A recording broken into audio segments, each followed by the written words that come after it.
Thank you all for your patience. I'm going to introduce Professor Park now. So Albert L. Park is the Bank of America Associate Professor of Pacific Basin Studies at Claremont McKenna College. As a historian of modern Korea and East Asia, his current research project focuses on the roots of environmentalism in modern Korean history and its relationship to locality, and local autonomy. He has a number of book projects that he's worked on and that he has finished. I'm going to make this kind of short, however. He is the recipient of 4 Fulbright Fellowships of Research, an Abe Fellowship for the Social Science Research Council, and fellowships from the Korean Foundation and the Center of East Asian Studies at the University of Chicago. A native of Chicago, he received his BA with honors from Northwestern University, an MA from Columbia University, and a PhD in history from the University of Chicago. Thank you for being with us tonight, Professor Park. We appreciate that. Great. Thank you for having me. Thanks for inviting me again. I was able to do this last year, and I'm very happy to return back to giving a presentation on Korea. I think I was mentioning earlier that I really think it's important to have this dialogue between a person like myself and teachers K through 12. My brother actually is a social studies teacher, junior high teacher in the suburbs of Chicago. I know how much he's always looking for some information about East Asia and Korea and so forth. So I'm happy to provide whatever I know to you all today. As I mentioned, the presentation, it's just going to be an overview about essentially the history of Korea with some contemporary kind of facts and developments. Primarily during the Q&A, I'm happy to answer any questions that you have related to the contemporary affairs of Korea, especially political situations between North and South Korea. Along the way, if you have a question, like a point of clarification, you need something to clarify, you feel free to raise your hand through the Zoom function, and I'll try my best to see it and then answer your question. But I'm definitely happy to answer all questions during the Q&A session. So let me just start sharing my screen and then getting the presentation together. A second. Okay, so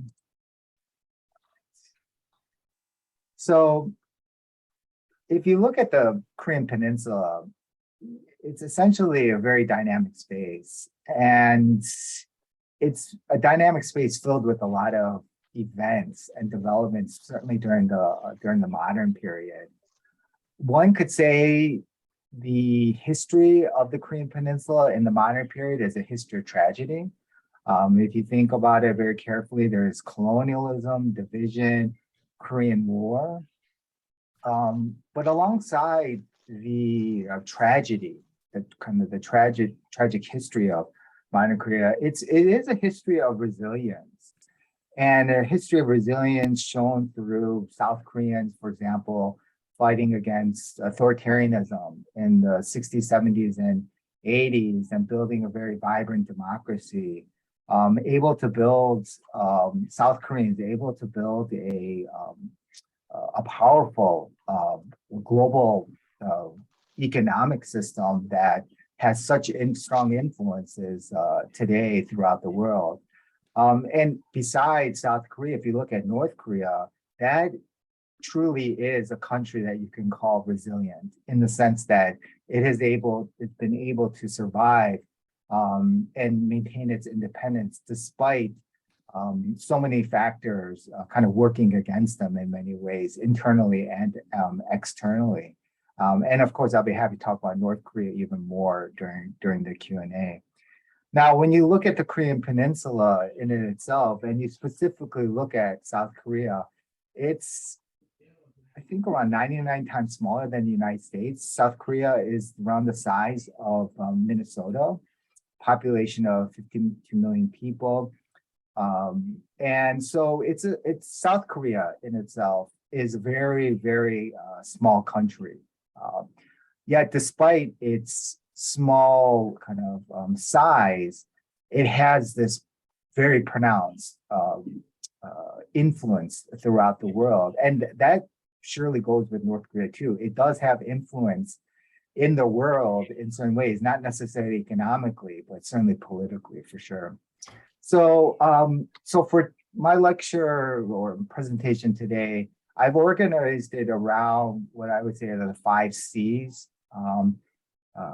And here it would be colonialism, Christianity, creative economy, cooperation, community. These 5 C's, each one of them, I would say are layers. And these 5 layers have overlapped during the modern period. The overlapping and intersections of these layers have influenced society, the economy, culture, and basically everyday life on the Korean Peninsula.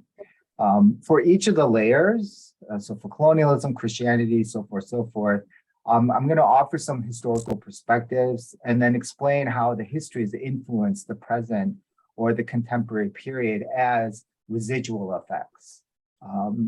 So from this presentation, I hope to give you just a simple glimpse of the dynamics of life on the Korean Peninsula, not only human life, but also non-human life, and from which you can draw up your own understandings of the happenings and occurrences on the Korean Peninsula.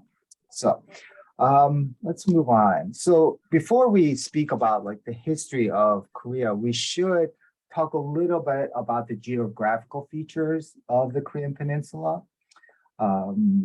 According to scientific explanations of the physical creation of the peninsula formed during the Paleozoic era, so about 542 to 251 million years ago.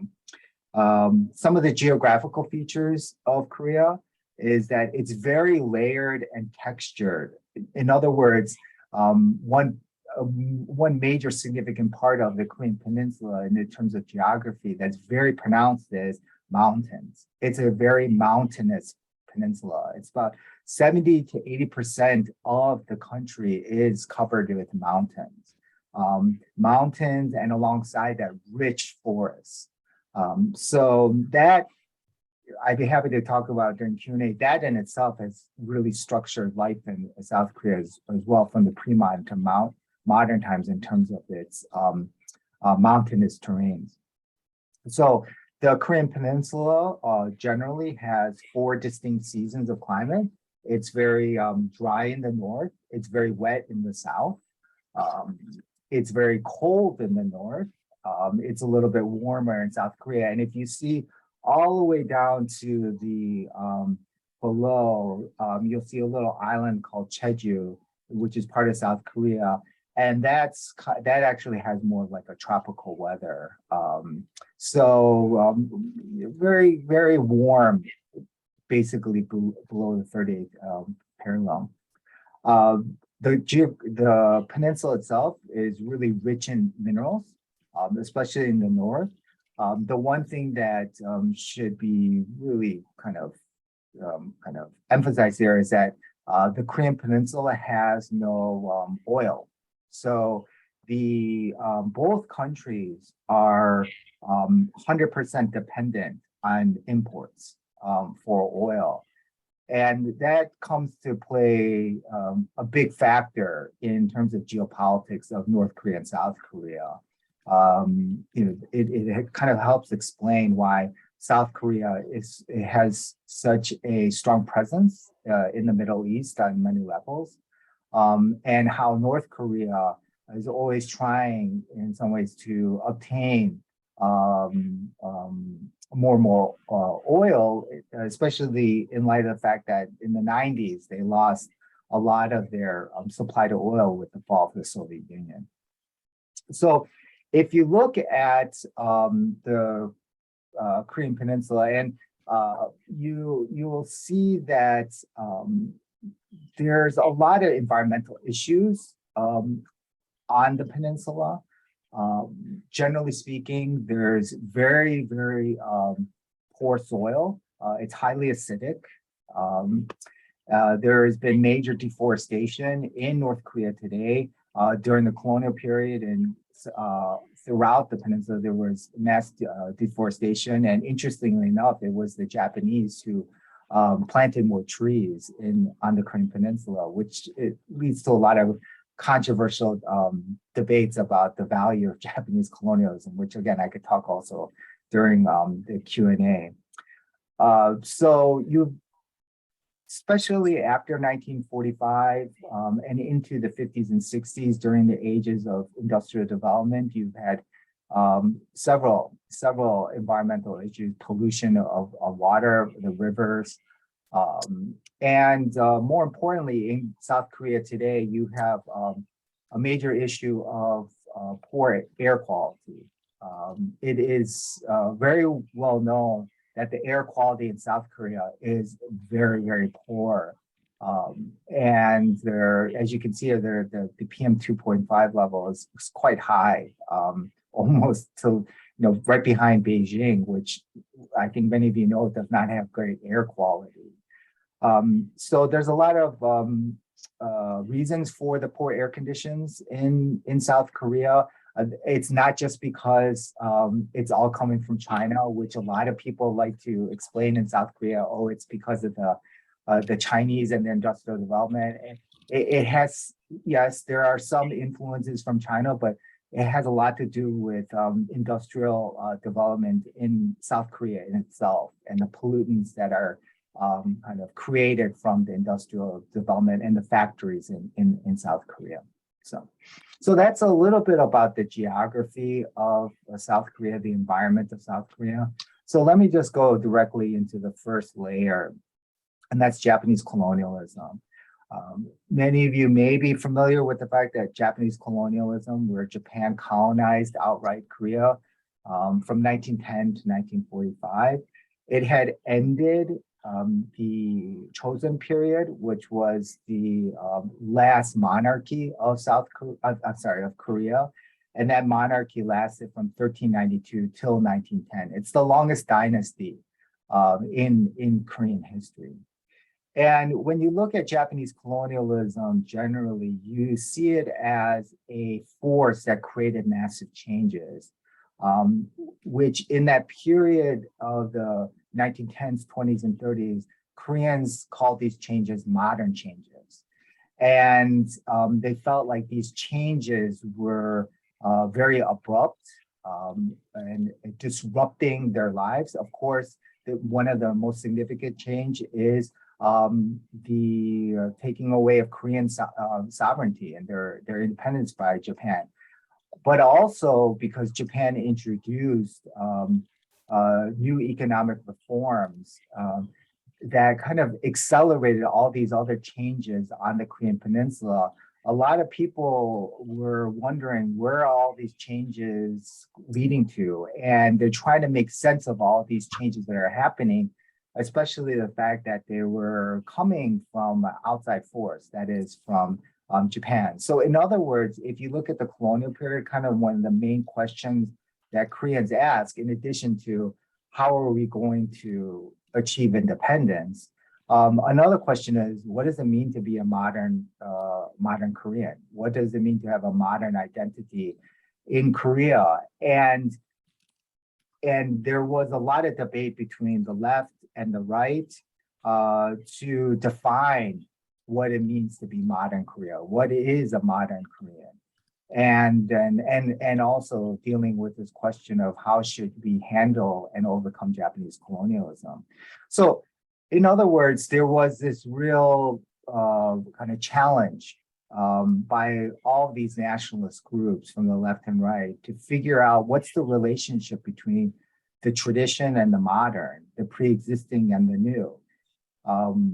Especially when you're thinking about this question is, where do you derive your Korean identity? And so here's a picture of the second to last king, King Kojang. And for many Korean intellectuals, many thought that, okay, these, the royal family and King Kojong, who represents the history, the pre-modern history, the Confucian history of Korea, him and his family are the models for which we should follow, and we should develop our identity according to their standards. But what was happening in Korea, as I mentioned, a lot of changes happening, a lot of economic, cultural, social changes.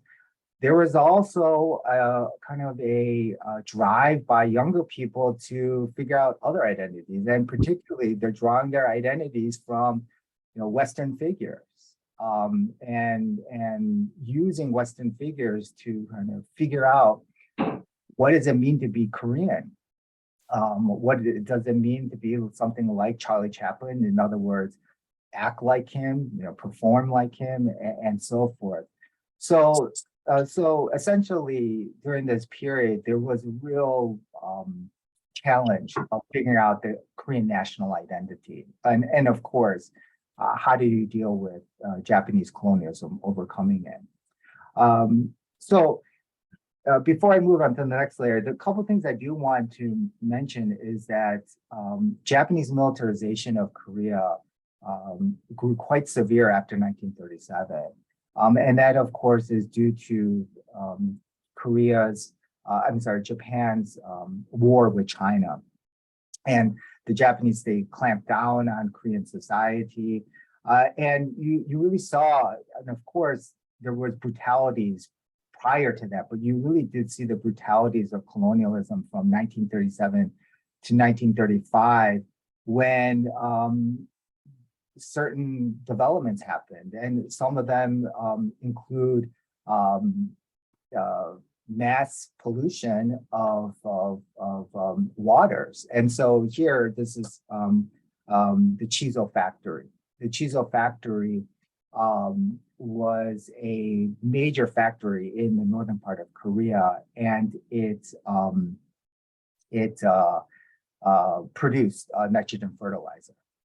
And it was one of the largest nitrogen fertilizer factories in Korea and East Asia. And essentially what they did with all of their waste is just dump it into the water.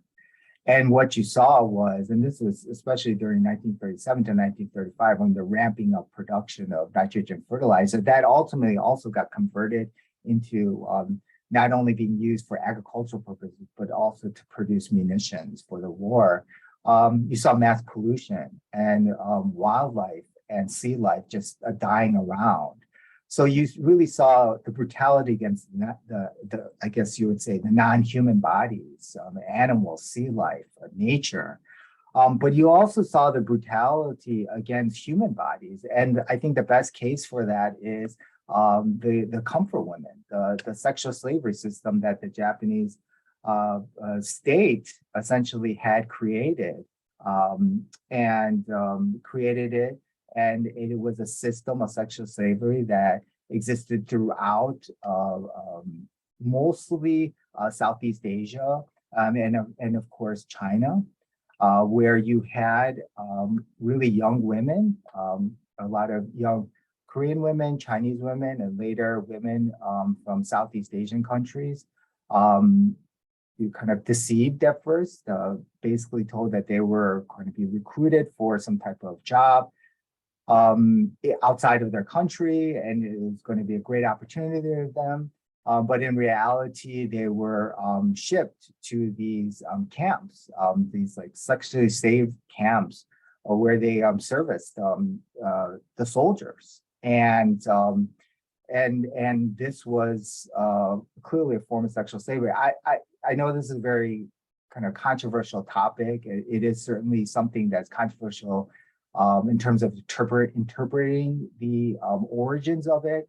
I personally, and I know many of my colleagues know, and we have enough historical evidence to say that, yes, this was something organized by the Japanese government. So there is a clear connection to it in terms of if you look at the historical document. So one could argue that there was just clear brutality between 1937 to 1945, which just showed the horrors of colonialism in Korea. Some of the residual effects today is obviously the comfort women and sexual slavery issue continues today. It's totally unresolved in the sense that there hasn't been a formal apology by the Japanese government, although there has been efforts to compensate the former comfort women, but there hasn't been a formal apology by the Japanese government, which in the end, that's what a lot of the former comfort women want, is they don't want the money, they just want an official apology. Because of the comfort women sexual slavery issue, this has led to poor relations between Japan and South Korea today. History really does structure the relationship between those two countries. In addition, there was a lot of forced laborers from from Korea to Japan. And there's been cases where these workers have asked for compensation. The South Korean court, one of them ruled in favor of the workers, and I believe ordered, I think, Mitsubishi or one company to provide compensation, lost compensation. And this has caused a huge rift between Japan and South Korea, how to deal with this issue. So the history of 37 to 45 and the entire colonial period really structures the relationship between Japan and South Korea today. Okay, so the second thing, or second level or layer is I'd like to talk about just Christianity. Christianity is part of a rich religious terrain on the Korean Peninsula, and particularly in South Korea. Christianity arrived in around the 18th century. Protestantism arrived in the late 19th century. Catholicism was really wiped out at first. Protestantism, however, in the 19th century was widely embraced by a lot of intellectuals and even the government, which allowed it to flourish in many ways. Christianity, particularly Protestant Christianity, became quite powerful. How did they become powerful? How did they have influence? Well, their message about everyone being able to experience God and become followers. So what ended up happening is a lot of Koreans interpret this as a message of equality. And we have to remember at this time, Korea is just coming out of this, the Chosun period, which was all about social hierarchy. So this message of equality was very attractive to a lot of ordinary Koreans. The second thing that allowed Protestant Christianity to become quite powerful and a strong institution is they built a number of churches, schools, hospitals, institutions that provided social welfare. And it's through those institutions that they were able to influence so many people. They might not necessarily converted these people and to become official members of the Protestant Christian Church, but what it did was lay a foundation for or connected people to Protestant Christianity. So a lot of major intellectuals from the 30s and 40s went to Protestant Christian institutions. So the institution really does help explain the explosion of Christianity during the colonial period. But it really, actually Christianity, Protestant Christianity really explodes in the 1960s and 1970s. It explodes for multiple reasons. In large part, you're having a lot more Koreans going to the urban areas. And so there's urbanization because of industrialization. A lot of them are flocking to churches as a place where they can find community. And so in addition to that, you also see a number of Koreans turning to Christianity as well as a way to deal with authoritarianism in Korea. So from 1961, essentially to 1987, you have an authoritarian government, basically run by the presidents, the successive presidents during that period. And you have a number of people turning to Protestant Christianity for comfort to try to deal with authoritarianism, but also for inspiration. And they're inspired by Protestant Christianity because the way that a lot of Christian pastors, including this one Christian pastor, Cho Wa-sun, and I'm sure her book here, kind of reframed Christian theology as a theology of liberation. They very much took a lot of ideas from liberation theology that was existing in Latin America at that time, as a way to think about Christianity as a force that leads to something that overcomes oppression, using Jesus Christ as a model of someone who's like a social revolutionary. So Protestant Christianity really grows in the 60s and 70s because of its community value, but also its value in combating authoritarianism. I do want to add that there is religion in North Korea, despite the fact that some people may think there's no religion. There is religion. It's more or less, it's run by the state. So these are organized religions connected to the state. So you have a Protestant Christian church, you have a Catholic church, you have Buddhism, you have also the Tongak religion, which is a indigenous religion founded in the late 19th century that's very popular in North Korea today. So there is religion and spirituality in North Korea. It's just that it is monitored and supervised closely by the state.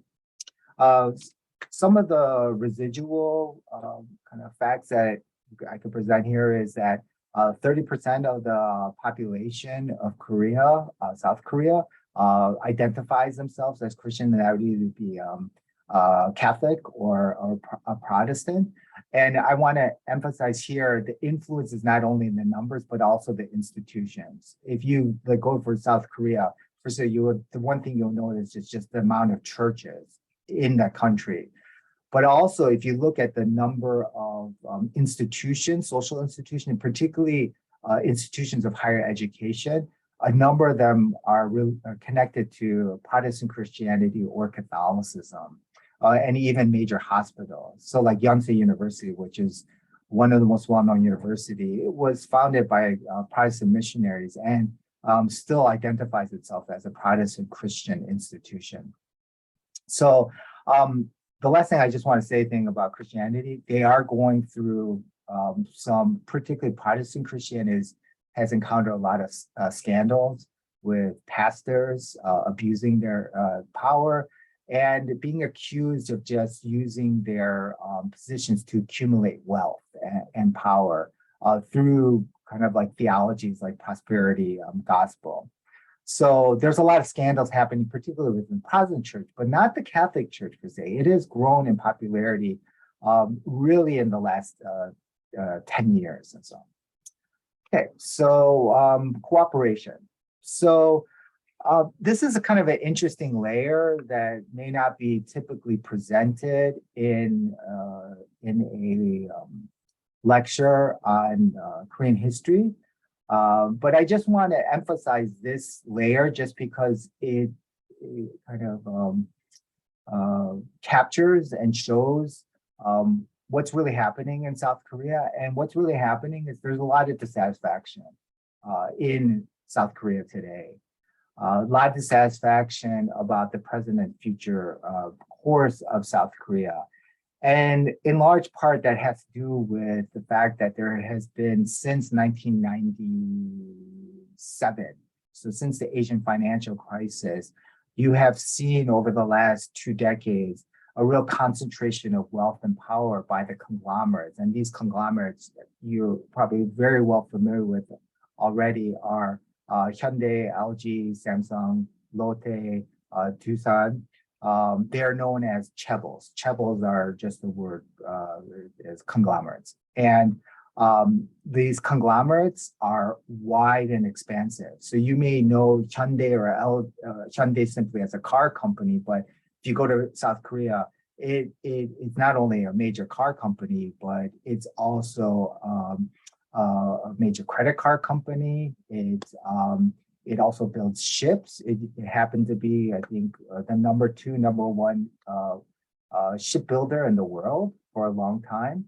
LG, for example, deals with electronics, but LG is actually started off, it's a very powerful chemical company, and petrochemicals and all types of synthetic chemicals. Samsung, obviously, a strong electronic company.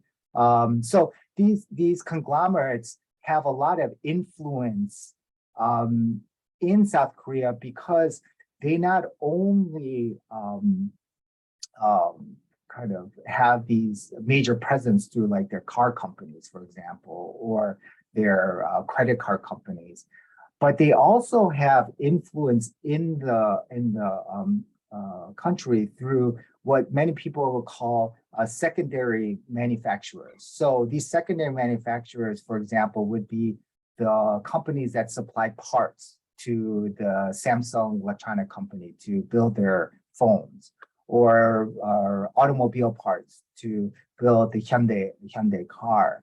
And a lot of these secondary companies that supply the parts are actually companies run by members of the chaebol families. Right? So, like for example, their Hyundai chaebols are mostly run by the Chung family. The Samsung is by the Lee family, and it's their family members that also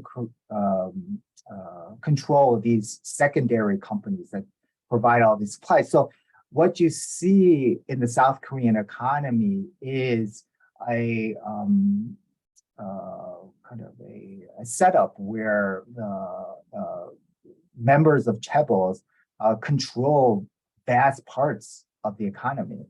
So that's why a lot of people say they can have a huge control over everything that goes on in South Korea, and there's a concentration of wealth. And you can see the GDP figure that I show here is quite significant. This is just something I find really interesting. These are the original logos of Samsung, Gold Star, and Hyundai. Gold Star actually is the name LG used to be Lucky Gold. It is named Lucky Gold Star, but then they changed their name to LG for whatever marketing purposes. So those are just some of the kind of historic logos of the companies. So the reason that I want to bring this up is that there has been this kind of push by a number of South Koreans today to build cooperative economies where you pool resources together and you pull not only labor, but also capital, and you work together for some specific purpose. And the whole point of a cooperative, and you may all be familiar with co-ops in the United States, the whole point of it is they are economic institutions, but they are economic institutions that try to create community, to create strong social relationship, where the point is not necessarily where the money and capital would dictate the relationships, but it would be the human relationships through your economic activities that would determine everything. So what you have happening in South Korea today are these kind of grassroots drives to build new forms of community, obviously to also to increase the economic power of just ordinary Koreans, but also to do it in a way where you have like the social solidarity. Some of those cooperative economies are like Hansalim, which is an agriculture cooperative. Pulmu School is a school that teaches agriculture. And a lot of people who started agriculture cooperatives came from the Pulmu School.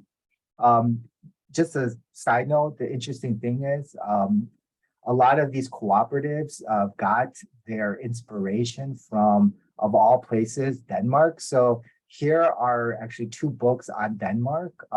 If you see the books, in the 1920s, Denmark was referred as Chungmal.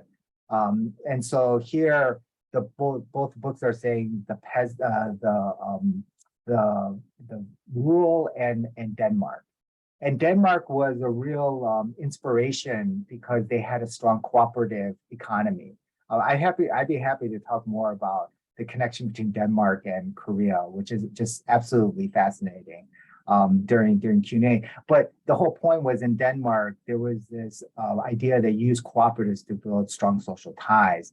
And so this is just maps of comparing Denmark and Korea from the 1920s.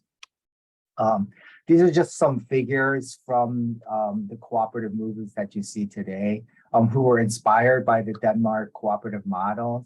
And a lot of these agricultural groups are cooperatives engaged in organic farming. So they're very much interested in not only preventing better relations between people, but also better relations between the non-human world. These are just some photos of Hansalim farmers.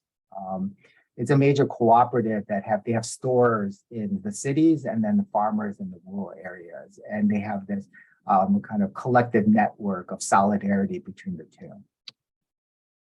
This is just some Hansalim stores where they sell their products, which are mostly, if not all, organic products. Organic food in Korea, organic agriculture has grown dramatically. It is far higher than Japan. I can say that for a fact that organic food and organic culture is really grown and taken off in South Korea. These are just some statistics of Hansalim. They have 540,000 members, the number of farmers, stores, and so forth. So what's the residual? Here you have essentially in the face of the concentration of wealth and power by chaebols, you have at the grassroots level a movement to really decentralize the economy, decentralize society, and build alternative pathways in society that many people can participate in. So that's one of the residuals of cooperation. Okay, so moving along, creative economy. So the creative economy here, if you look at the South Korean economy, starting in the 1960s, really after 1961, industrial capitalism grew, and it mostly centered around textiles, electronics, and heavy industry. And heavy industry here is chemicals and steel. South Korea became a very strong exporter of steel and chemicals to other countries. So that was really the basis and the foundation of the South Korean economy starting in the 1960s. And as the economy has evolved, you're starting to see more what people call a creative economy. And that creative economy really centers around different areas. It centers around the world of design, and that would be from fashion to architecture, to furniture design, to graphic design.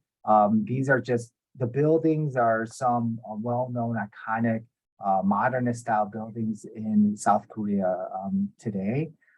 So you have this creative economy emerging centered around these various fields.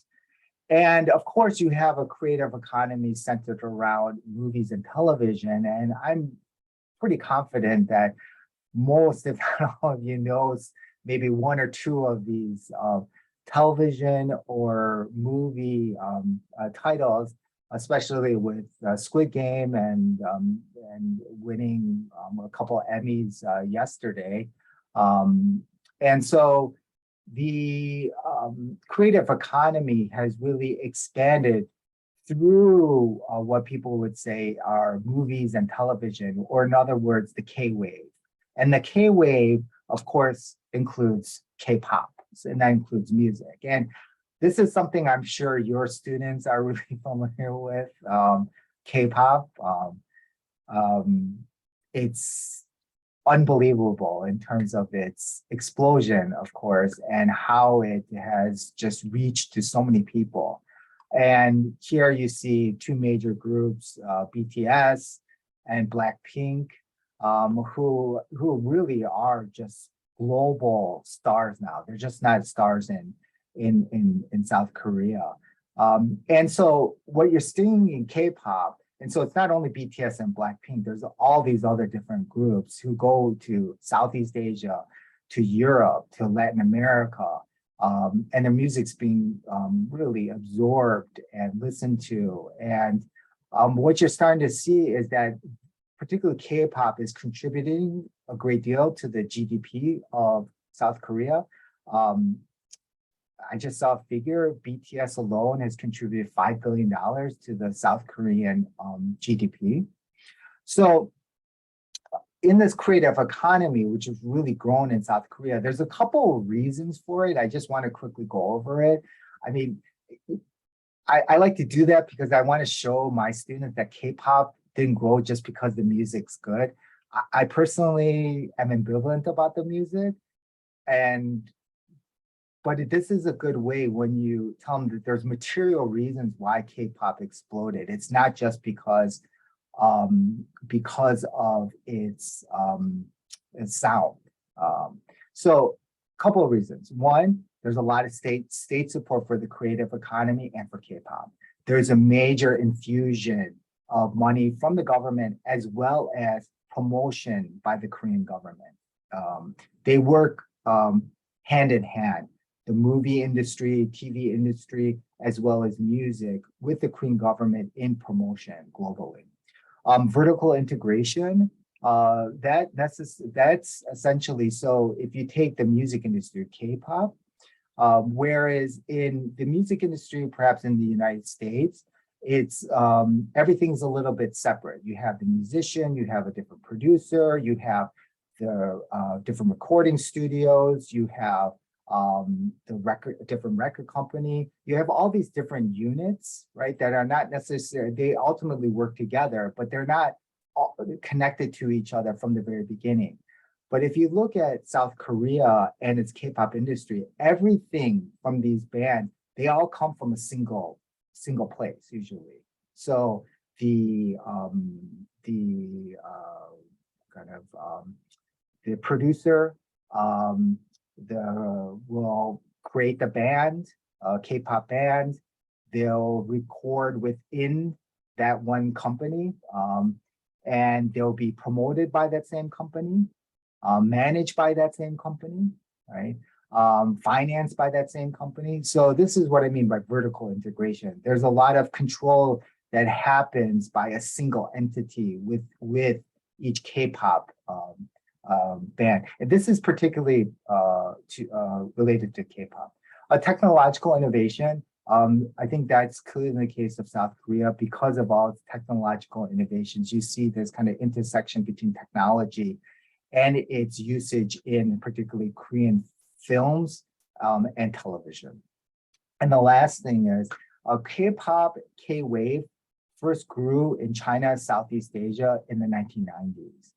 And a lot of people explain the reason why television dramas, for example, became so popular in China and Southeast Asia is that they provided what many people say is emotional labor. And what I mean by that is that China, let's say in the 1990s, Southeast Asian countries in the early 2000s were going through a lot of changes that Koreans had already experienced. Let's say in the late 1980s and the early 1990s with changing of homes, changing of economy. And these Korean dramas really represented well the changes happening in Korea. And when they were exported to like China and Southeast Asian countries and people watched it, people found them really comforting. They helped them to understand the own changes that they were experiencing, and therefore they're providing emotional labor. So that's some of the explanations for the popularity of K-waves. Some of the residuals, content, cultural industry provides 10.8 billion to the GDP. Entertainment exports rose 6% in 2020, and it's even grown since then. And there's global influence through foreign partnerships. So the reason that South Korean drama companies do so well is because of their close connection with Netflix. Okay, so last, community. So this is really speaking to the future of the Korean national community, especially about it's really a layer dealing with the future of reunification. If you look at Korea, it's been divided since 1948. There has been countless discussions of reunification since the 1970s between North and South Korea, and real serious discussions about reunifications. If you look at North Korean government and South Korean government, they both have plans for reunification, official plans. Those plans actually call for a gradual, smooth, peaceful process for reunification. The North Korean model is based on a confederation model. South Korea is based on the Commonwealth model. Both, they're a little different, but they're really kind of the same in the sense that they call for gradual reunification that starts with cultural exchange, economic exchange, that would later lead to political change. So despite them calling confederation or commonwealth, it's really about gradual reunification.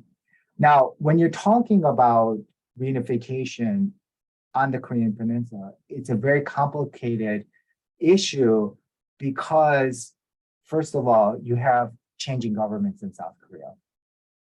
The left and right have different views about reunification. Even though there's a single policy about reunification, the left and right have different ways of implementing it.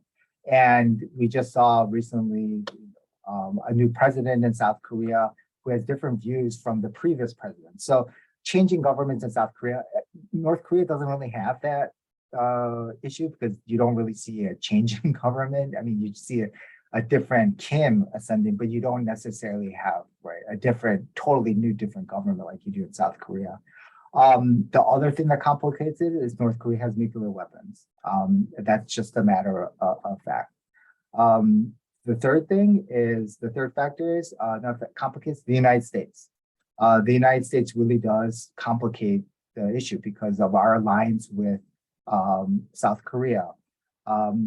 And the last part is what complicates it is you're a very dynamic, explosive region where there's a lot of potential issues between China and Taiwan, between Japan and South Korea, Japan and North Korea, a lot of unresolved ties in East Asia.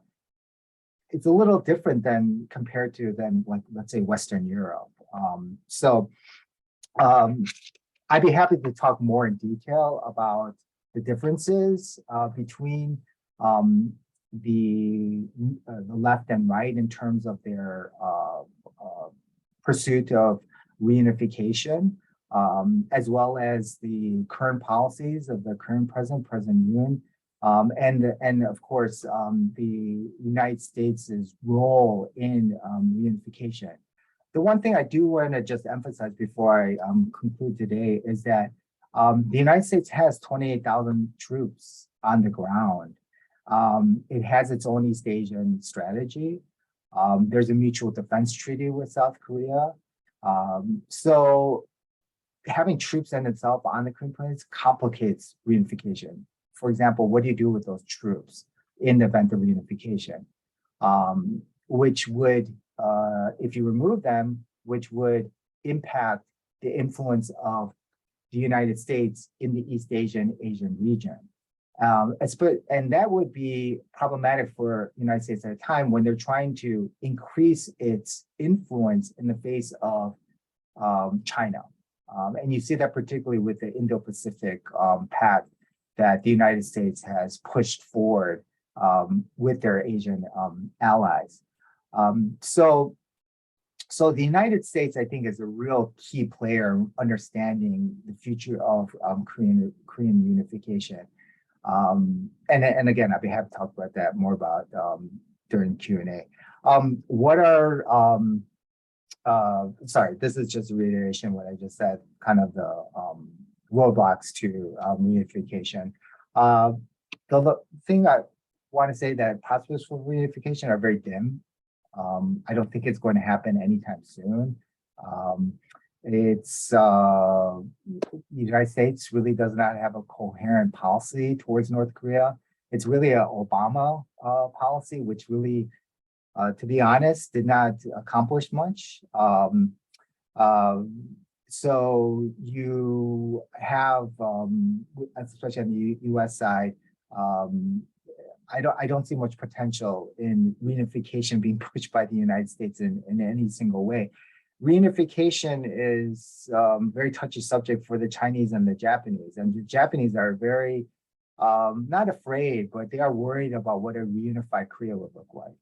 A unified Korea that would be, since, I mean, you have not had a unified Korea really since 1910. The Japanese are wondering, the government wondering what would it look like to have a unified Korea. So that makes them at a little bit unease. So you have a lot of real issues that make it very hard for reunification. But I would say the one of the main things in addition to the United States is the South Korean government itself. It's just they're kind of going back and forth from this policy to that policy really complicates measures, reunification efforts. But again, I'll happy to talk about this during Q&A. So just to conclude, Korea is really a dynamic peninsula. There's so many events, so many occurrences going on. You really need to go beneath the surface to understand those occurrences and events. Like, for example, like K-pop, there's a real reason for this ascendance of K-pop, real economic reasons, political reasons. It just has nothing to do with, again, the sound of K-pop or the style of K-pop.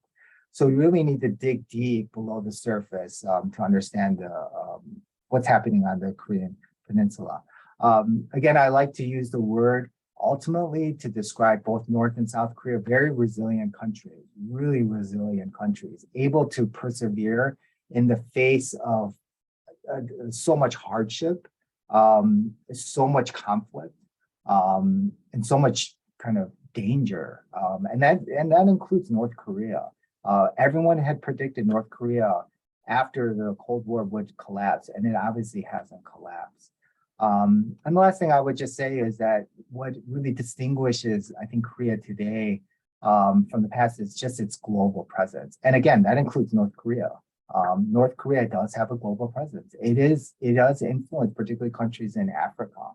And it obviously has closer relations with China and Russia today with the Ukrainian war. So I'm going to end here. And I will leave it up for Q&A after, I guess, our 5-minute break. So thank you. We'll just take a quick 5-minute break. If everyone could be back here, let's say 5:32 or 32 after the hour, depending on what state or time zone you're in. So see you back in 5 minutes. Thank you.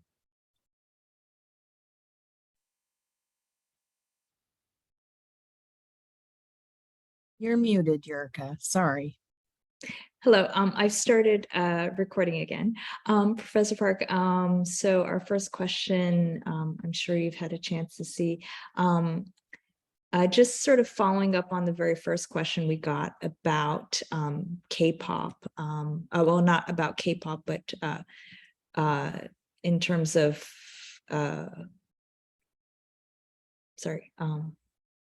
okay, centralized development of movies, TV, music as an industry. Jacqueline was a little curious to know a little bit more about, you had mentioned digging deeper, and if you could speak a little bit more about that, and we'll move on to Bonnie's question after that. Sure. Yeah, happy to answer that. I'll try to answer that question as best as I can.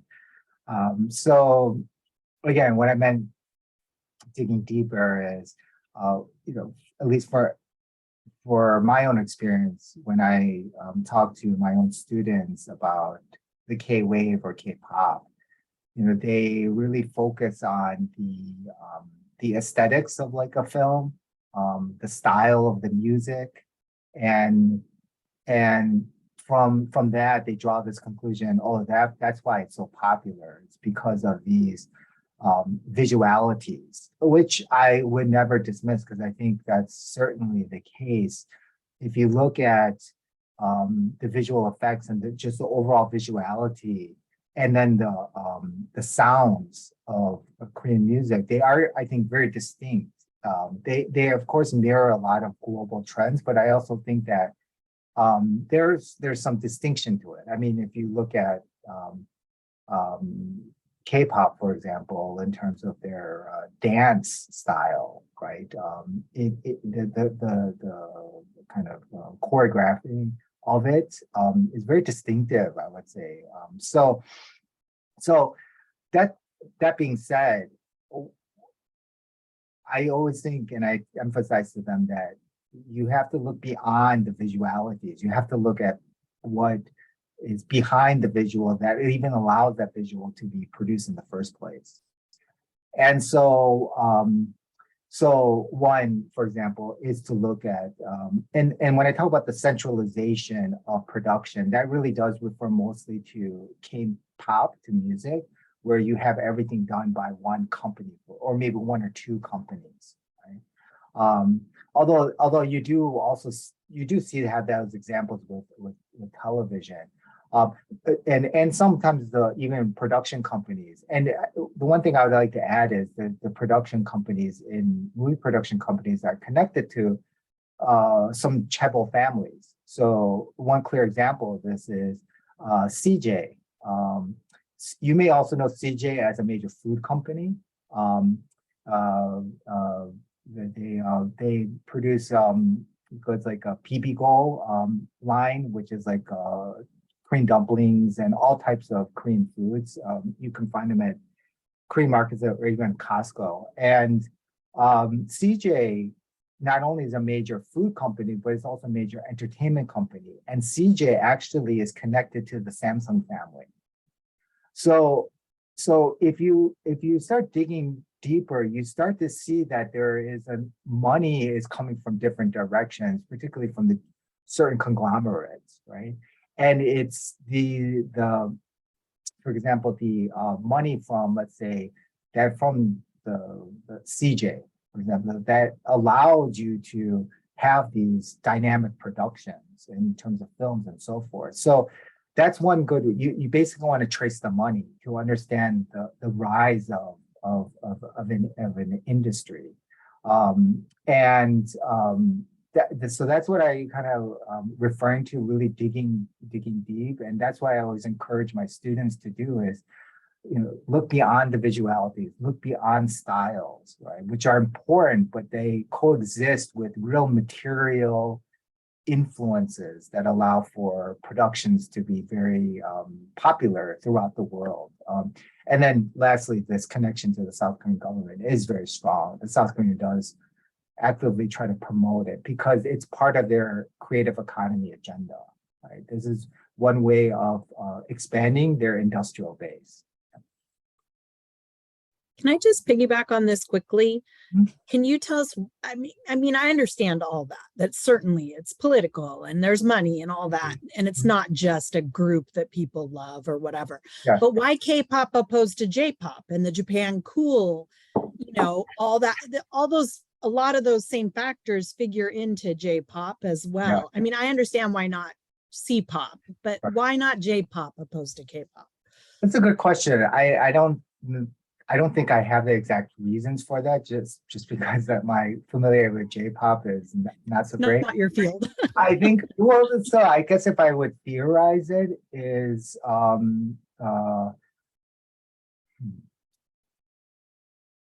I could be wrong, but the way I look at it is South Korean production companies have made very concerted efforts to reach out to production companies and other companies throughout the world. Mm. Not to say that Japanese companies haven't done it, but you do see a strong push by these companies to be in partner with marketing or production companies throughout the world. So that might be an explanation. The other thing is, J-pop, including Japanese music, I have to say it's a lot more diverse than K-pop and general Korean popular music. This is the unfortunate fact of K-pop is it really, I mean, has made a singular K-pop sound, which that's fine. You know, like I said, it's not my cup of tea, but what it does is it diminishes other popular musical genres. Whereas J-pop, I see, is a little bit more diverse. I mean, so I think the uniformity in South Korea allows for it also to be packaged easier and to be spread out.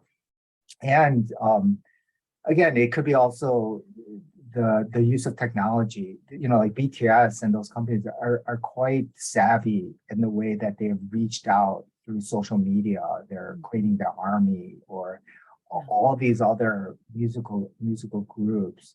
So those are some of the theories I have, but I can't 100% substantiate them. That's great. Thank you so much.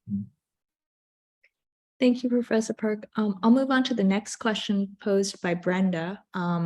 She wrote, my understanding is that South Korean rural areas have gone or are going through a version of what the US Midwest and other US regions have, rapidly dwindling rural area towns and villages, fewer individual farms, weakened or declining rural communities as a result of massive commercial agriculture and significant rural to urban population movement.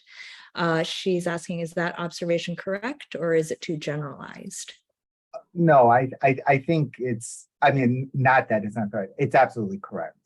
It is a huge issue in South Korea today, where starting in the 1980s, so it was steadily, I would say around 1950s, you would have around an 80-20 split. 80% lived in rural areas, engaged in agricultural production, 20% lived in urban areas.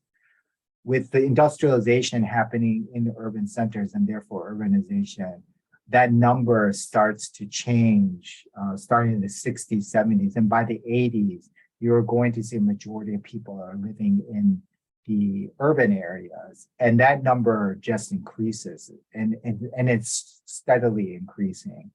Now, so it is, and if you're interested, this is very similar to Japan with the depopulation in the rural area.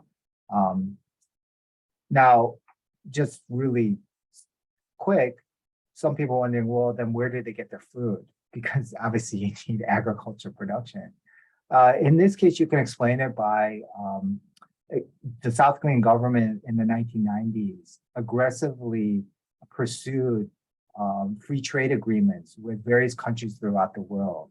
And those free trade agreements, for example, with like Chile and major agricultural producers allowed for the cheap imports of agricultural goods.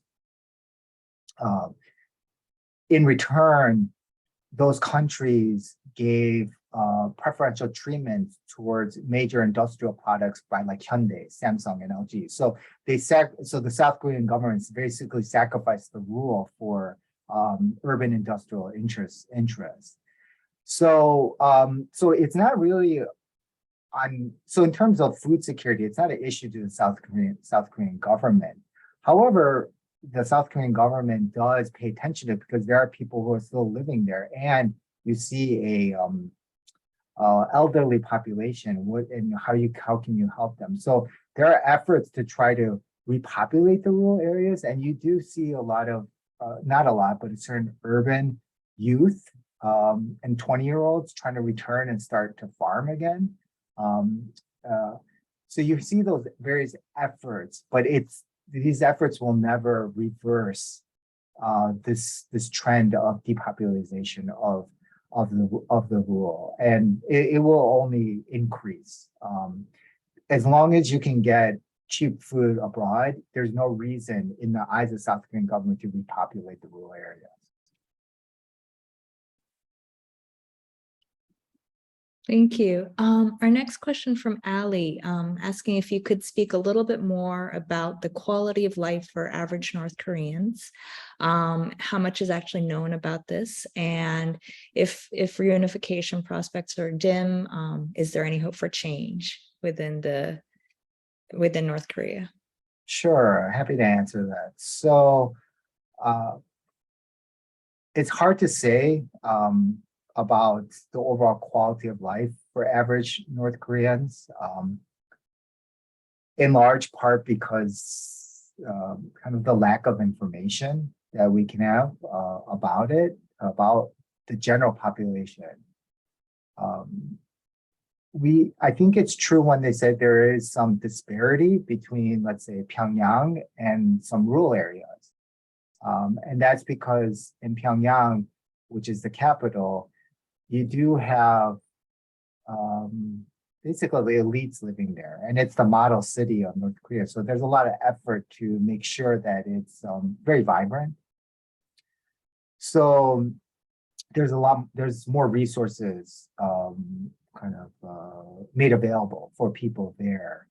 Then I would say the rural areas. Now, that's not to say that the North Korean government neglects the rural areas, and I don't think they do at all. I don't know necessarily. So I do think that we have seen that a lot of North Korean rural communities and communities outside of the city have more or less recovered from like the Great Famine of the 1990s.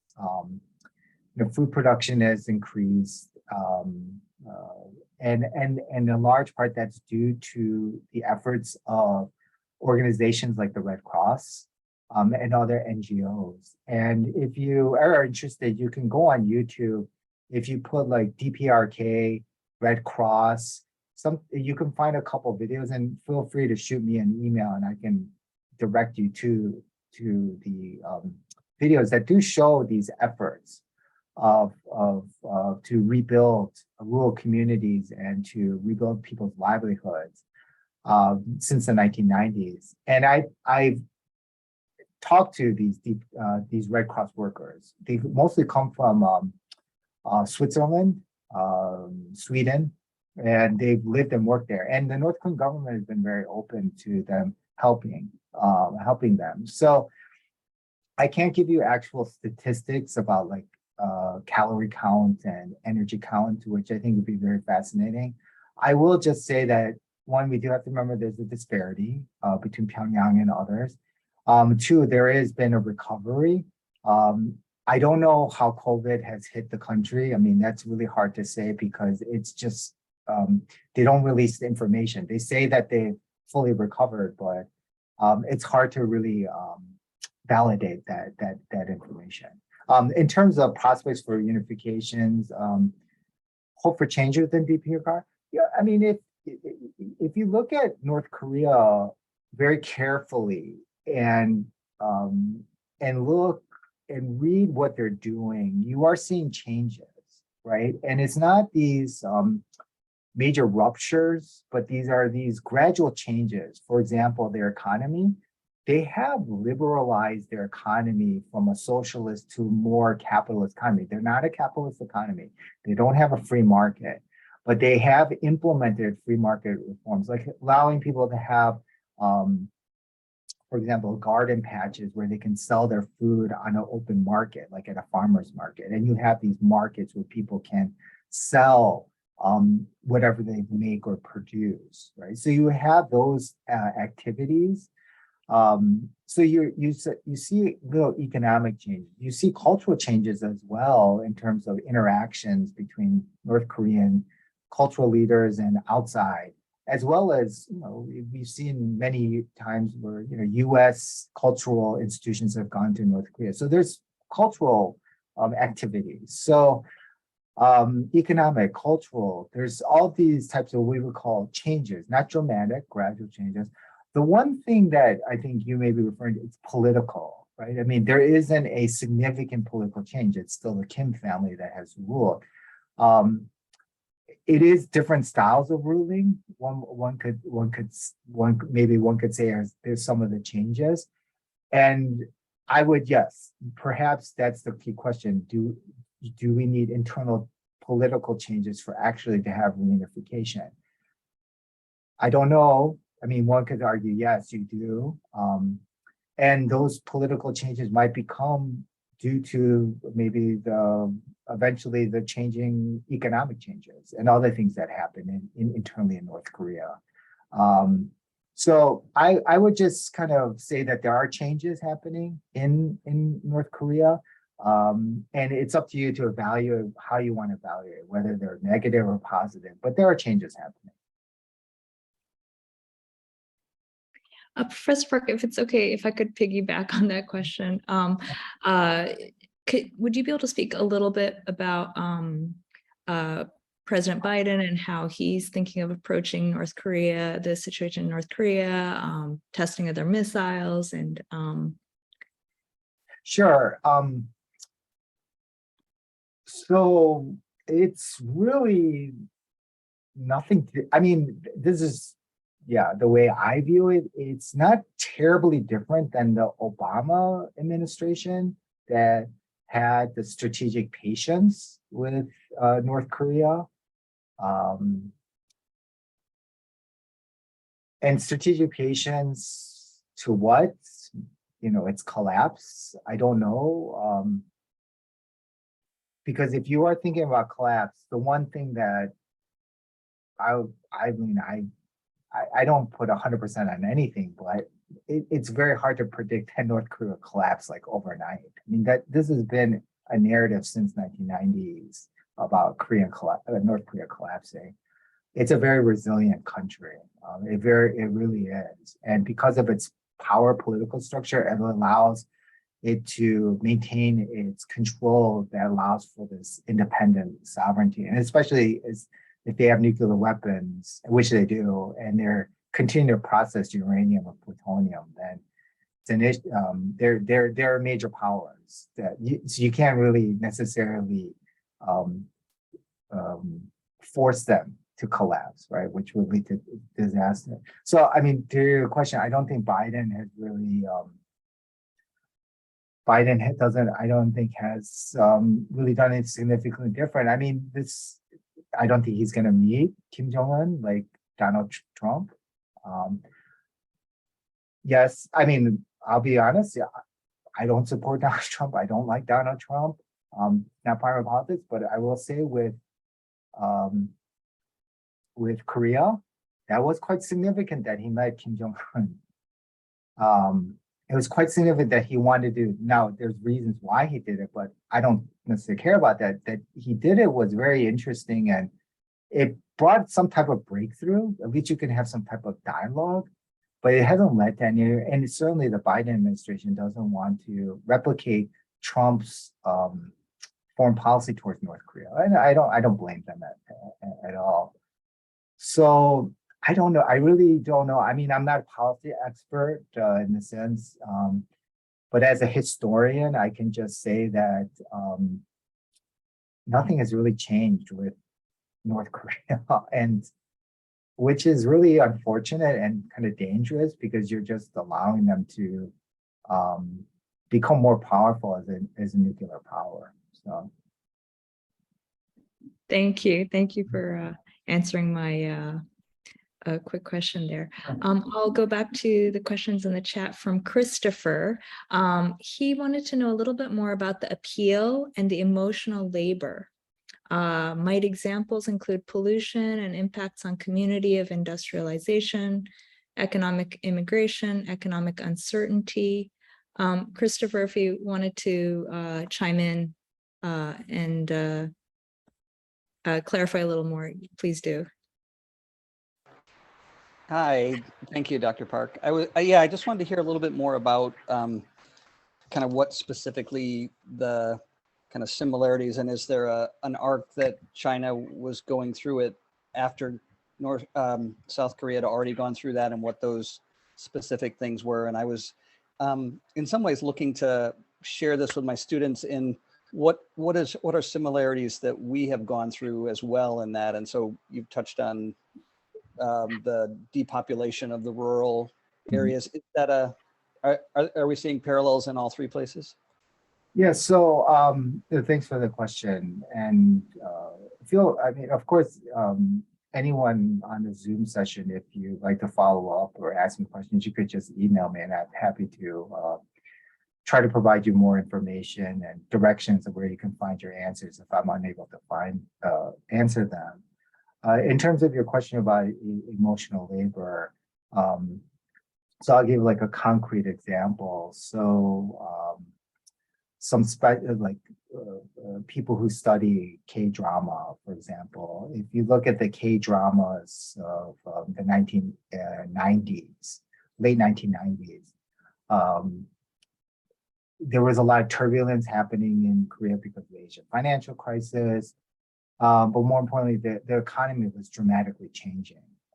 It was still a capitalist economy, but the type of capitalist economy was changing, and it was causing a lot of disruptions, and also disruptions, particularly in family relations and consumption. There was issues of materialism, and so what these dramas did was to articulate those tensions that are happening because of the economy within the family.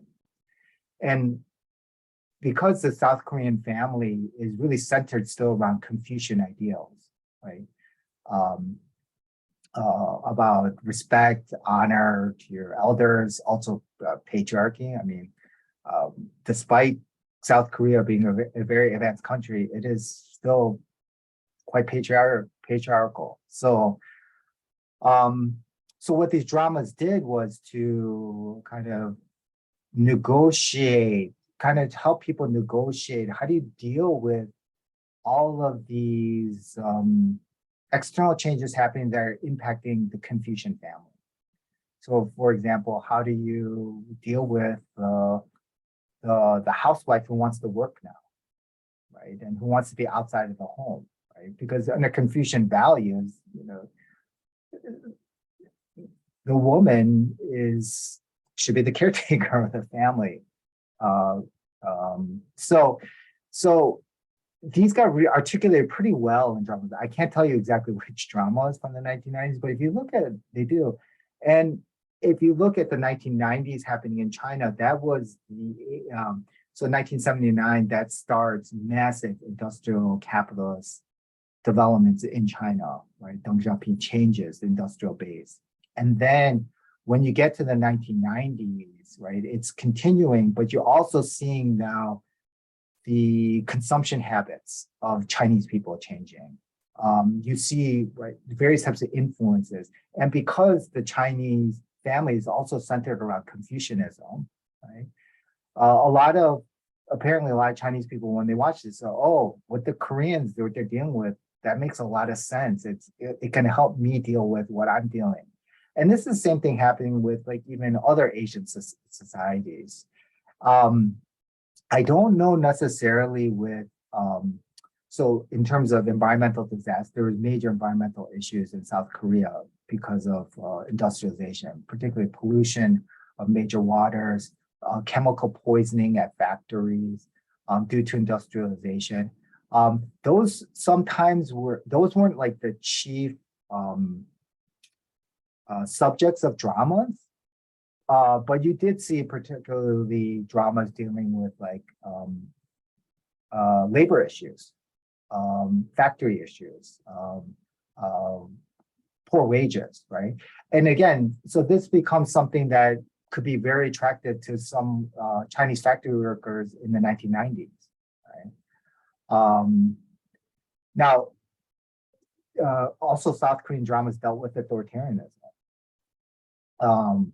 There's a very famous drama called like The Hourglass. It was made in the late 80s, early 1990s. It's about, I think that's the name of it. It's about staged during the 1970s, 1980s authoritarian period. Right? That drama was very popular in South Korea. And it dealt with like the struggles of trying to go against authoritarian power. How do you do it? But also how it affects people's daily lives. I don't know how, I can imagine some people, Chinese people watching it able to attain it. I think it would probably have been harder after Tiananmen Square and so forth.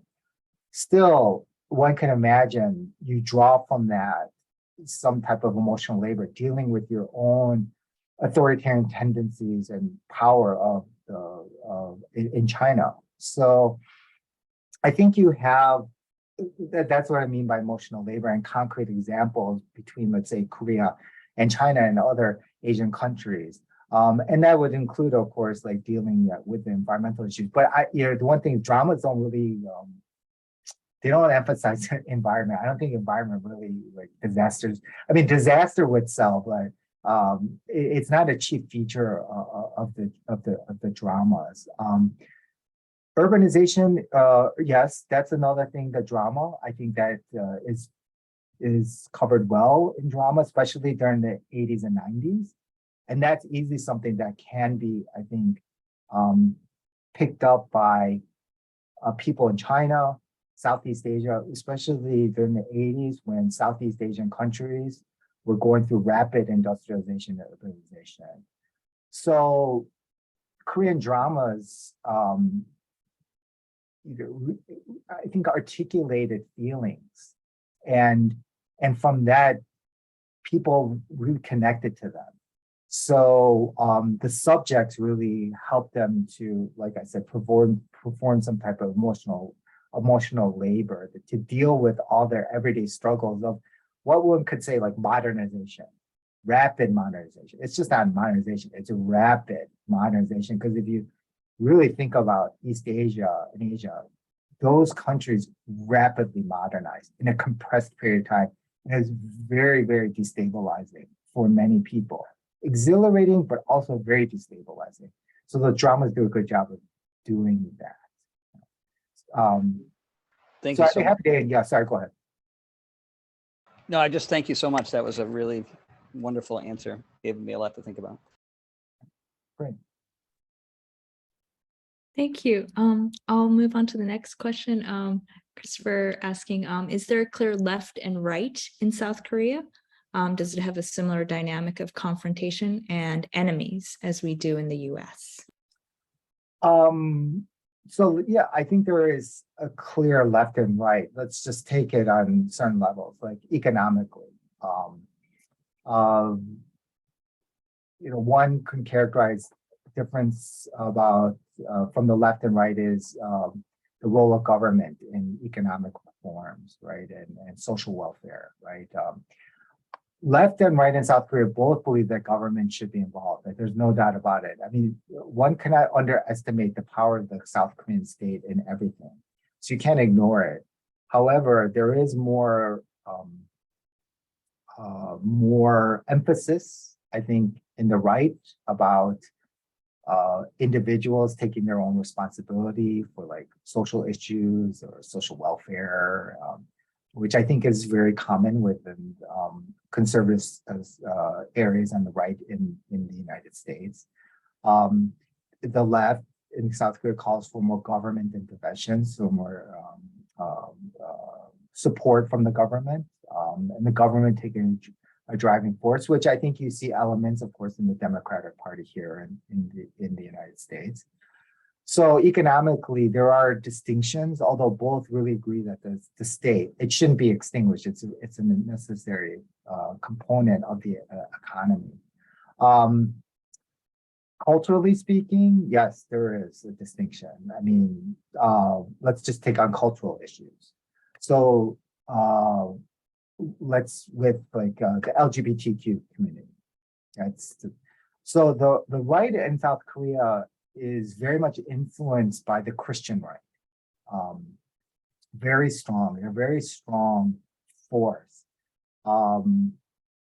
And Christianity, conservative Christianity, has strong influence over many people onto the right, to the point that there is this rejection of the LGBTQ community, right? And so there's no discussion of marriage equality and according to our community, the same rights as anyone else.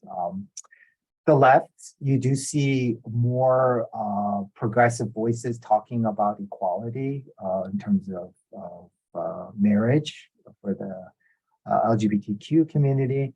Although I do have to bring up, there's people on the left who are very religious. Like, for example, Moon Jae-in, the progressive president, he's a devout Catholic. And so he was not very much supportive of the LGBTQ community. So that's come a couple of examples, but still you see the right being very, very strong in terms of culture and taking different positions on the left. North Korea is another example. There is a strong left and right. The right, hardline stance. That's very simple, very hardline stance. The left, engagement.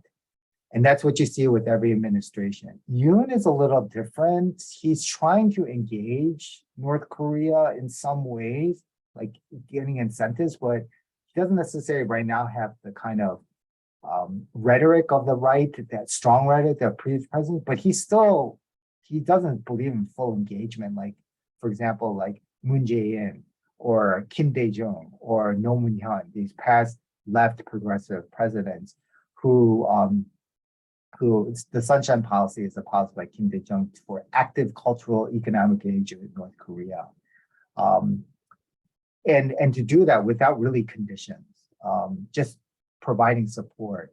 You know, for the right, it's all about, well, if we give you something, you have to give us something back. And particularly, you have to disarm. But that's a non-starter with North Korea about disarming. They're not going to disarm for some type of like food aid from South Korea or any type of cultural activities. So I think you see a color difference between the left and right in terms of their stance on North Korea. It's politically too. I mean, there's a lot more language on the right about autonomy, the individual rights, and so forth, more so than on the left. But I don't think it's a stark difference as you see sometimes on the left and right on the United States. It's a little bit more fluid in South Korea. So I would use those as some of the examples of the differences between the left and right in South Korea today. Thank you for answering that. Next, I'll go to Kimberly's question. There have been a number of anti-corruption protest movements in South Korea in the past few years, particularly when the presidential administration changed. How formative were those movements in dictating the current administration and ruling power? It seems like things have not really improved. Yeah, that's a good question, because I think the question is totally right. Have things really improved? I mean, it's still early on with the Yoon administration. I mean, Yoon obviously he was a prosecutor, head of the prosecution office in South Korea, which, if you don't know, is a very powerful position in South Korea. It's a really independent office from the Minister of Justice, and the office has gone after many, particularly chaebols and the elites and so forth. And so, I mean, I think Yoon has that kind of reputation because from the office as some type of, he might be fighting corruption. Although that's not to say that the office of the prosecutor has abused its powers. They have greatly as well. But I think because he's attached to the office, he has some type of kind of reputation.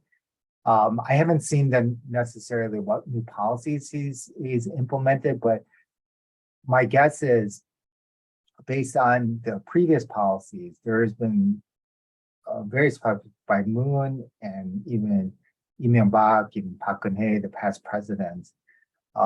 Small policies, for example, where government officials can't receive like free meals from anyone. Those rules are have gone into effect. But has it really, Well, first of all, I don't think you can ever 100% stem corruption. There is always going to be elements of corruption. It's the degree of corruption that matters. How do you deal with the different degrees? You want to decrease it, but I think it's very hard to totally extinguish corruption. I think it's very hard in South Korea. I can't necessarily give you the examples, but I will explain the sense that it's hard because more so than many other countries, the relationship between the government, the state, and business is very close. It's very, very, I mean, that's historically since the 1960s. They relied on each other for support. And for a while, the government was able to control the chaebols. And most people argue now the chaebols are now have more influence and cannot be reined in by the government. But because you have that close relationship between the two, you have a lot of crisscrossing between the two that happens.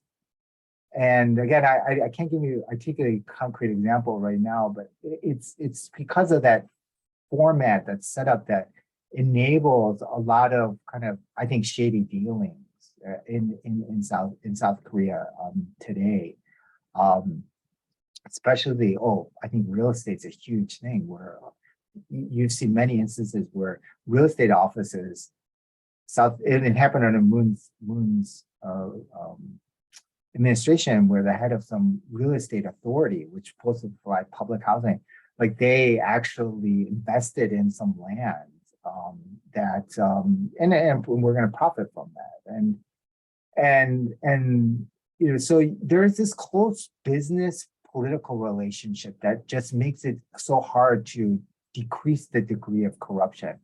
So I'm always pessimistic about any type of corruption initiative, but I think that always has to happen. You have to have that. You have to at least have those initiatives to produce some type of tension. Does it really solve anything? It's hard to say. Really hard to say. Okay, thank you. We have two questions that are sort of related, so I'll put them together. So first, Chris is asking, in your opinion, do some of the unresolved issues with Japan mirror some in the US in regards to slavery and Native peoples in the US? And Kimberly's question is, in light of the history of sexual slavery imposed on Koreans by Japan, how does the growing current situation of the sexual enslavement of North Korean refugees living in China, do either Korean governments address this issue? So let me tackle Kimberly's question. So in light of the history of sexual slavery, how does the growing country?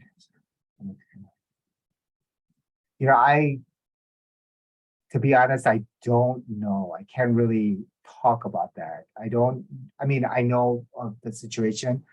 I don't know necessarily how the Korean governments are addressing that, those issues of as you say, sexual enslavement of North Korean refugees living in China. So I'm hesitant to speculate on how the governments have addressed that. I mean, I can probably say that they publicly are against it. Now, it's a question of public kind of stance versus what they actually do. And the border between North Korea and China is quite porous, and there's a lot of things happening, and it involves, of course, a lot of black market activity and a lot of criminal activity. There's also non-criminal activity too in terms of trade. So I don't want to say that this is like a wild, wild west border. It's not. That's what I'm just trying to emphasize. And I think you're right. There's this criminal activity that's leading to these really terrible consequences. I will say that North Korea, it's pretty limited in what it could do in terms of China, in terms of trying to, I would imagine, dealing with this issue. I think South Korea publicly, they do have this program where they want to bring refugees to South Korea and incorporate them into their society. But in terms of how they're dealing with the issue, I don't know at this moment. I'd have to look it up, and that's something perhaps I'll do, and something you feel free to follow up with me in a couple of weeks as I familiarize myself with it. And I'm happy to answer it more fully then with a more informed answer. In terms of the first question, do some of the unresolved issues Japan minor some of the U.S. in regards to slavery and Native people in the U.S.? So I think going back to the main issue of sexual slavery and comfort women in East Asia is I think the stubbornness sometimes or how do you say, the refusal of the Japanese government to provide an apology to these women. And as historians have already argued, this has been well documented. So it puts I think that that's one of the main issues, especially for the comfort women. They don't necessarily care about the money. They don't care about. There's been many programs set up to provide the money, compensation, but they don't want that. They want the government to acknowledge it, and parts of the government have acknowledged it. So like so cabinet secretary, the emperor apologized for war crimes and issues during the colonial period, but you don't have a formal apology from the Japanese government, and so which I think is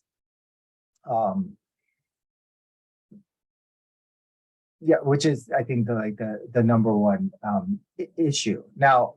In the United States, and I don't want to speak too much because I'm not necessarily the historian of the U.S., but what I do know about U.S. history is there, depending on the government, and there's efforts to try to resolve the historical wrongs that happened, and there's been strong push by communities to do so, rightly, from the Native American, African American communities, and some governments are more responsive. So one clear example is when under the Reagan administration, when you had them apologizing about Japanese internment and issuing official apologies and so forth.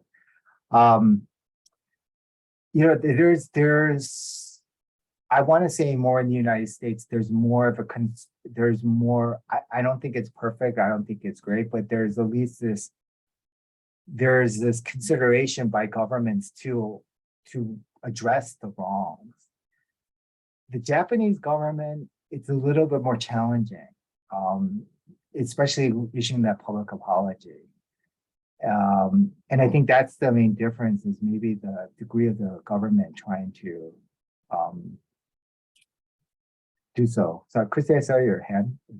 Yeah, I just wanted to ask you, your thoughts on, I think as of May, there were only 11 comfort women left alive in Korea, right? So what happens? I mean, this is clearly a huge issue for Korean people, not just the Korean comfort women. There are, monuments all over the world across from embassies. But what happens as these people continue to die? Do you think this cause will continue past their lives, or just what are your thoughts on that as we kind of see from hundreds of women now to 11? I mean, that's the real sad part, is the passing away of these women. And I do see the cause continuing because there's been such a strong, vibrant network to support them and to push things ahead, clearly in the academic community. There has been a strong push, and I think the history will continue, and it won't disappear with the absence of the women.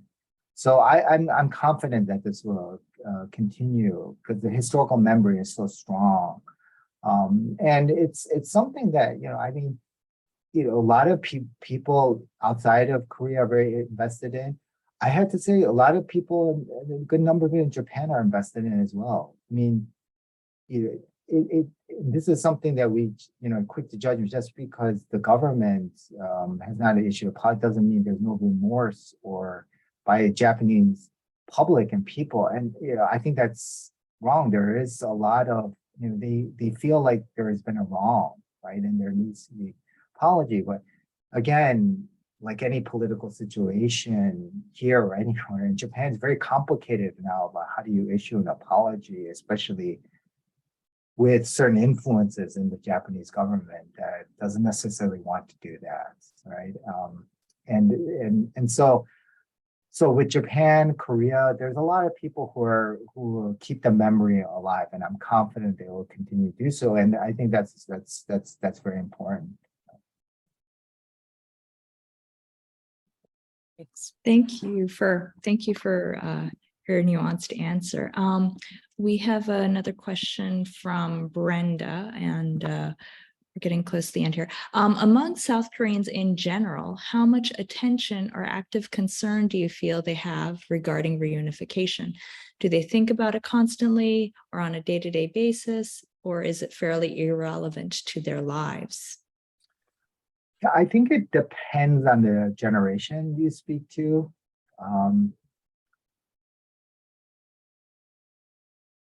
So this is obviously not a scientific survey, but I can pretty much say that if you go to South Korea today and you ask people, it's not really on their mind right now, reunification. I mean, they're living their day-to-day lives and they're more interested and concerned about immediate concerns, like their job and taking care of family and so forth. That being said, I think that then you have to look at maybe older generations who experienced the Korean War and who lived maybe during the colonial period, who are very old right now, obviously, and are passing away. I think, of course, they very much want reunification. I do. I think it's something that, again, they're not thinking about it daily, but I think they do focus on it, and it's a very it's such an emotional topic for them because it strikes up so many memories. I would imagine like passing away without seeing a reunified Korea, I think does really dishearten them. Especially because, and I think you may have seen, there's still divided families, and Red Cross occasionally hosts these reunifications of families for just a couple hours in either North Korea, South Korea. So, if you had reunification, it would allow for these very older people, elderly people to reunite with their families easier, right? So there's a practical reason they want reunification as well. Now, I think when you go down to maybe younger generation, it's not really on their mind so much. I mean, they're certainly people who are like 10, 20s, 30s, they've never known a reunified Korea. They don't know divided Korea. And so I think it's become very much normalized a part of their lives. You do see reports of them wondering what are the benefits of reunification, because it would cost a great deal to the South Korean government and it would be put on the financial shoulders of South Koreans. So in a time when there's already income inequality and other economic issues, I don't think they would say they would never want reunification, but they are wondering what are the real consequences on their daily lives. And so they're not necessarily fighting and advocating of it. So that's a younger generation. I think, I'm in my 40s and people in their 50s and 60s. It's on their mind, especially the 50s and the 60-year-olds who were part of anti-authoritarian movements, the democracy movement, which is strongly connected to reunification. think it's on their mind. Again, day-to-day activities really preoccupy them, but they like to see a reunified Korea. I think at the end of the day, you would have people say, well, yeah, I would love a reunified Korea, but the question is, how is it going to impact me, right? I think that question maybe 40 years ago would have been totally different. I think people would be, oh yes, we need to definitely reunify, regardless of the cost. But South Korea, it's going through a lot economically, and which really does press up, especially young people. There's high unemployment among young people and so forth. So I think it matters based on generation. Thank you, Professor Park. And thank you for taking the time to answer all of our questions, including our spontaneous ones. I think we're coming to the end of our program, and I want to thank you again, Professor Park, for spending the last 2 hours with us and answering so many of our questions. Christy, did you want to add anything? I just want, yes, of course. Thank you, Professor Park. Such a wonderful presentation. So very interesting. Always learned so much. So I really appreciate you and your time. Thank you to the teachers. I know this is a heavy lift at the beginning of the school year. So thank you for being here. Even those of you that are starting now, it looks like tomorrow in Seattle Public Schools. And we will be having the Taiwan presentation for Behind the Headlines with Professor James Lin next Tuesday, same time, same link. So please join us. We look forward to seeing you there. It should be very interesting as well. And yeah, have a great week, everyone. So good to see you. Thank you very much. Thank you, Professor. Take care. All right. Thank you.